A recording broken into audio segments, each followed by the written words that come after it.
નમસ્કાર. આજે આપણે એક એવી લડાઈની વાત કરવાના છીએ જે સુપ્રીમ કોર્ટ અને દેશની ઠેકેદારી પ્રથા વચ્ચે ચાલી રહી છે. અને આ કોઈ સામાન્ય કાનૂની લડાઈ નથી. આ તો લાખો કામદારોના ગૌરવ અને એમના હકની લડાઈ છે. આ આખા મુદ્દાના કેન્દ્રમાં છે ને એક બહુ સીધો અને સણસણતો સવાલ છે કે ભાઈ જો કામ સરકારનું છે તો પછી કર્મચારી કામ ચલાવ કેમ? આ એવો સવાલ છે જેના જવાબથી આખી સિસ્ટમ હંમેશા બચતી આવી છે. આ મુદ્દાને બરાબર સમજવા માટે સૌથી પહેલા એ લોકોની વાસ્તવિકતા સમજવી પડશે જેઓ આ સિસ્ટમમાં ખરેખર જીવી રહ્યા છે. એમની જિંદગી કેવી છે? 15-20 વર્ષ. આ ખાલી આંકડા નથી.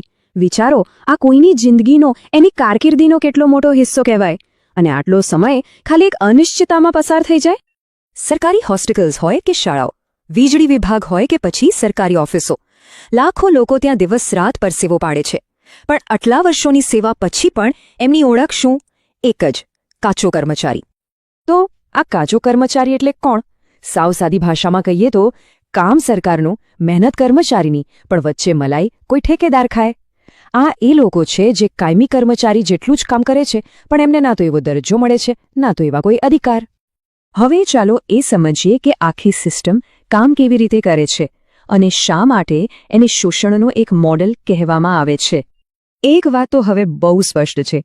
ઠેકેદારી પ્રથા હવે ખાલી એક સિસ્ટમ નથી રહી, પણ એ તો શોષણનું એક આયોજનપૂર્વકનું વેલ ડિઝાઇન્ડ મોડેલ બની ગયું છે. આ એક એવું ચક્કર છે જેમાં કર્મચારીને જાણી જોઈને ફસાવવામાં આવે છે. જુઓ, કામ એનું એ જ, જગ્યા પણ એની એ જ, પણ દર વર્ષે શું થાય? ઠેકેદાર બદલાઈ જાય. બસ આ જ તો આખી રમત છે. એક એવી જાળ બિછાવવામાં આવી છે કે કર્મચારી ક્યારેય પોતાના હકનો દાવો કરીને કાયમી થઈ જ ન શકે. આ તસવીર બે અલગ અલગ દુનિયા બતાવે છે, ખરું ને?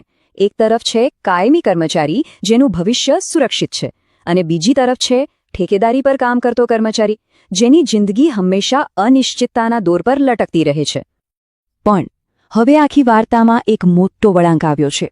સુપ્રીમ કોર્ટે એક એવો ઐતિહાસિક ચુકાદો આપ્યો છે જે આવા લાખો પરિવારો માટે આશાનું એક નવું કિરણ લઈને આવ્યો છે.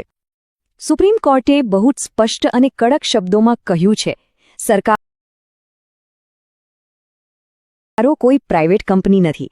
સરકાર બંધારણથી બંધાયેલી છે અને આ આઉટસોર્સિંગના નામે કર્મચારીઓનું શોષણ બિલકુલ ન કરી શકે. તો આ ચુકાદાનો સીધો અર્થ શું થાય?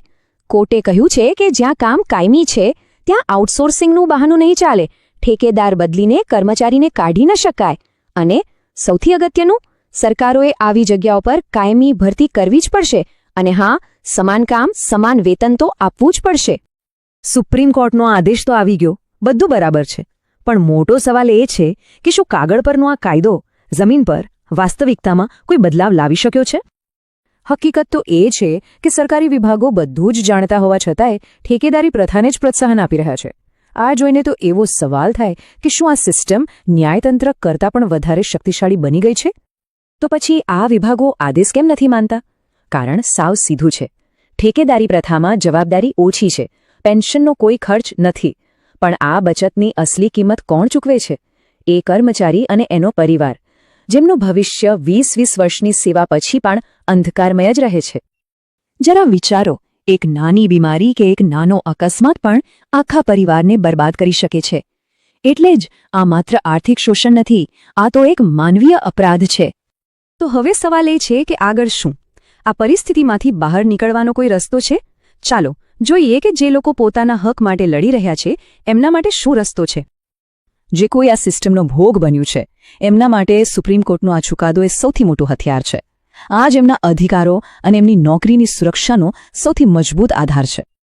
આ લડાઈ લડવા માટે 3 પગલાં બહુ જ જરૂરી છે.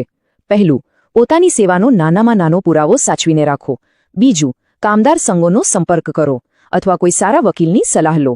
અને ત્રીજું, કોર્ટના આદેશનો હવાલો આપીને અધિકારીઓ સામે પોતાના બંધારણીય હકની માંગ કરો. અને અંતમાં સવાલ ફરી ત્યાં જ આવીને ઊભો રહે છે. કોર્ટ તો પોતાનો ફેસલો સંભળાવી દીધો છે, પણ શું સિસ્ટમ સાંભળશે? આનો જવાબ તો હવે આવનારો સમય અને સંઘર્ષ જ આપશે.